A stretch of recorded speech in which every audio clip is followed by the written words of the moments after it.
बिल्कुल 6 बजे का टाइम है अभी और मैं निकल रही हूँ मॉर्निंग वॉक के लिए।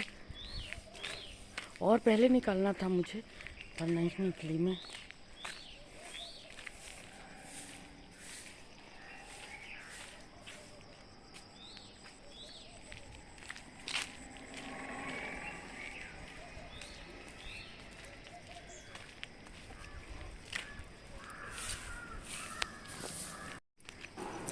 और ये मॉर्निंग वॉक के लिए निकली थी मैं।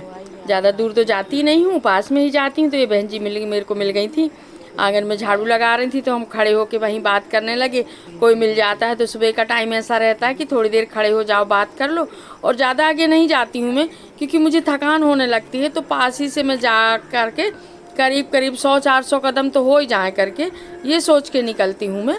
और इनके साथ खड़े होके थोड़ा सा बात कर रही थी मैं। देखिए ज़रा, और सुबह का टाइम तो सफाई का रहता है, सभी लोगों का रहता है। तो और ये सुबह का टाइम ना इतना अच्छा लगता है। जिस दिन ना निकल पाओ मान लो घर से, तो ऐसा लगता है कितना कीमती समय गंवा दिए हमने। और सुबह घूमने जाना ही चाहिए। सुबह उठ के मॉर्निंग वॉक ना एक टॉनिक का काम करती है, दवाई का काम करती है। उससे बहुत सारे रोग प्रतिरोधक क्षमता बढ़ जाती है। तो सुबह मॉर्निंग वॉक के लिए जाना ही चाहिए। इसके बाद मैं आ गई थी घर में, और घर में आने के बाद बाहर का जो काम रहता है, झाड़ू लगाना, पौधों में पानी डालना, तो यही मैं झाड़ू लगाई थी छत में, वही उठा रही थी। और सुबह तो साफ़ सफाई के काम रहते ही हैं। फिर इतनी धूप तेज़ हो जाती है ना, थोड़ा सा टाइम और होगा ना इतनी धूप तेज़ हो जाएगी। तो बाहर का काम तो मैं सुबह ही नहाने के पहले कर लेती हूँ मैं। झाड़ू, पौधों में पानी डालना, जो भी काम मुझे बाहर का समझ में आता है तो मैं बहुत जल्दी निपटाती हूँ बाहर का काम। इसके बाद फिर धूप बढ़ जाती है तो फिर धूप में बाहर का काम में मन नहीं लगता। और छोटी भर रही थी पीने का पानी, नल भी आ गए थे। तो ये सुबह का काम पानी भरने का छोटी का रहता है। वैसे मशीन चालू कर दो तो टंकी भरती रहती है, 2-4 गुंडी पीने का पानी भर लेते हैं। वैसे तो अब गर्मी आ गई, पानी ज़्यादा ही लगेगा, पीने का भी पानी ज़्यादा लगेगा।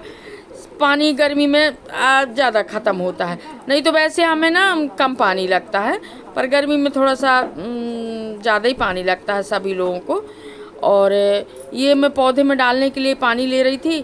नीचे के पौधे में तो मैं डाल देती हूँ, और सटक आज नहीं लगाई मैं सोची आज सटक नहीं लगाती, मग्घा ही से डाल देती हूँ, बाल्टी मग्घा से, तो उससे थोड़ा सा और चलना मेरा हो जाएगा करके मैंने सटक नहीं लगाई और मग से पानी डाल रही थी।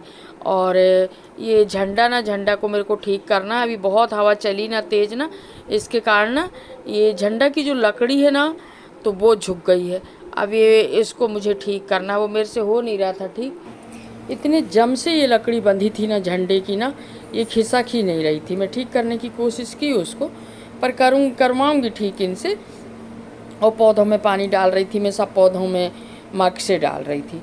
नीचे तो कम ही पौधा है, मेरे सारे पौधे ऊपर हैं, तो ऊपर तो पानी डालने नहीं जाती मैं, छोटी ही डालती है। 2-4 दिन में एक बार जाती हूँ ऊपर पानी डालने। ये रखी हूँ पानी में चिड़िया के लिए, इसमें ना रोज़ डाल देती हूँ पानी। कभी खाली हो जाता है, कभी नहीं होता। ये देखिए बेलपत्ती का झाड़ कितना अच्छा हो गया है। बेलपत्ती भी ना अच्छी पत्तियाँ निकल आएंगी। और मैं इनको ना अभी तोड़ नहीं रही हूँ, इसलिए कि थोड़ा और बढ़ जाए फिर तोड़ूंगी करके। बेलपत्ती का पेड़ हो जाएगा तो एक बेलपत्ती तो डेली अपन को मिल जाएगी चढ़ाने के लिए, अच्छी लग रही है। इसके साथ ना एक टमाटर का पेड़ भी उग गया है।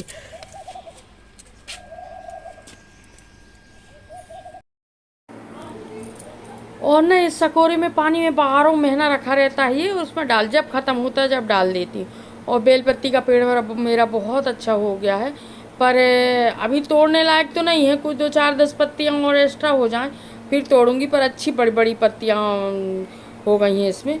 और ये देखिए, फिर इसके बाद नहाने धोने के बाद मेरी पूजा पाठ अंदर की सारी हो गई थी।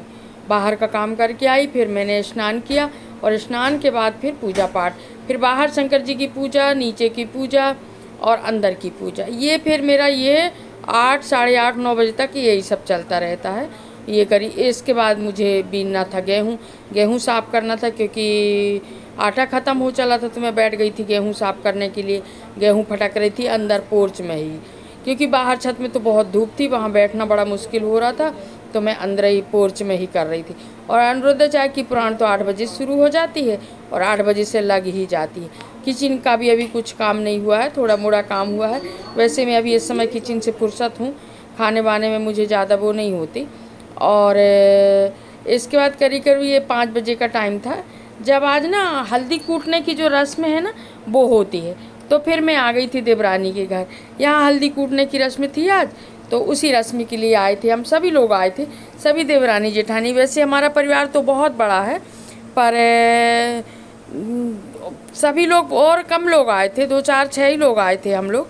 तो इसमें क्या रहता है हल्दी कूटने में ना, 7 लोग 5 लोग 9 लोग ऐसे हल्दी कूटते हैं। वो सबको बुलाई थी उसने, पर सबका जैसा कभी किसी को काम रहता, सब लोग फिर बाद में आएंगे। हम लोग 3 4 लोग आए थे और 2 3 लोग बाहर के लोगों को बुला लिए थे, तो कुल मिला के 9 लोग हो गए थे हम लोग। 9 लोग 7 लोग 11 लोग ऐसे हल्दी कूटते हैं। इसमें सबसे पहले जो है ना सिंदूर लगा, महावर लगाओ। सबसे पहले महावर लगाते हैं, फिर ओली डालते हैं। ओली डाल के सिंदूर और मांग टीका लगा के और फिर ओली डालते हैं। ओली डालने के बाद फिर हल्दी कूटते हैं। उसमें 7 गठाने 5 गठाने का रहता है नियम कि आप 7 गठान 5 गठान कूटो करके। तो वही देवरानी मेरे को टीका लगा रही थी और ओली डाल रही थी। इसके बाद फिर मैं हल्दी कूटूँगी। ऐसे ही सभी के साथ करना रहता है। और ये एक रस्म होती है, ये शादी के पहले जो रस्म होती है ना, ये रस्में हैं। तो और फिर आप दूसरी हल्दी अब भी आप मिला सकते हैं। दूसरी हल्दी में ये हल्दी मिला दो। अगर बहुत ज़्यादा नहीं कूट सकते अपन, जितनी लगनी है उतनी, तो थोड़ी वो कर लो और फिर दूसरी हल्दी के साथ मिला दो। तो ये रस्में होती हैं, वो हम आपको पूरी करनी रहती है। तो वही जे हल्दी कूटने की रस्म थी आज। और इसके साथ ना थोड़ा सा चना भी वो करते हैं। चना भी जो सिल लोढ़ा रहता है ना, उसमें चना की भी दाल निकाल लेते हैं। फिर वही दाल जो जब देवी पूजन के लिए जाएंगे ना, देवताओं जब मंदिर में सीधा छुआने जाते हैं, तो फिर ये दाल उसी में लगती है। अब सब ये छोटे छोटे रीति रिवाज रहते हैं ना, जो करना पड़ता है। जितना जानते हैं अपन, जितना अपने बुजुर्ग लोग किए हैं, उतना तो करते ही हैं ना, और करना ही पड़ता है। अगर एक चीज़ भी अगर अपने को याद है, अपन जान रहे हैं और छूट गई ना, तो फिर मन ये ऐसा लगता है कि यार ये नहीं किए वो नहीं किए।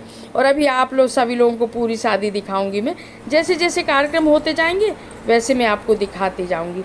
इसके बाद चाय नाश्ता हुआ, फल मीठा नमकीन सब खाए हम लोगों ने, और बैठ के बहुत देर तक बातें करें।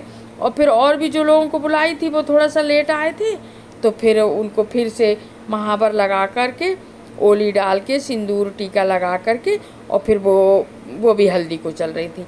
सब बारी बारी से ये होता है। गाना वाना भी गाते हैं इसमें। और इसी यही सब होते होते करीब 6 साढ़े 6 बज गए थे मेरे को। और वहाँ से ना सभी लोगों ने, हमने बहुत अच्छे से हल्दी की रस्म निभाई। और हल्दी की रस्म निभाने के बाद करीब 6 बजे करीब, हाँ 6 तो बज ही गए थे, 6 बजे करीब फिर हम घर आ गए थे। और सभी लोगों को राधे राधे। और आगे की शादी और देखना है आपको तो सब्सक्राइब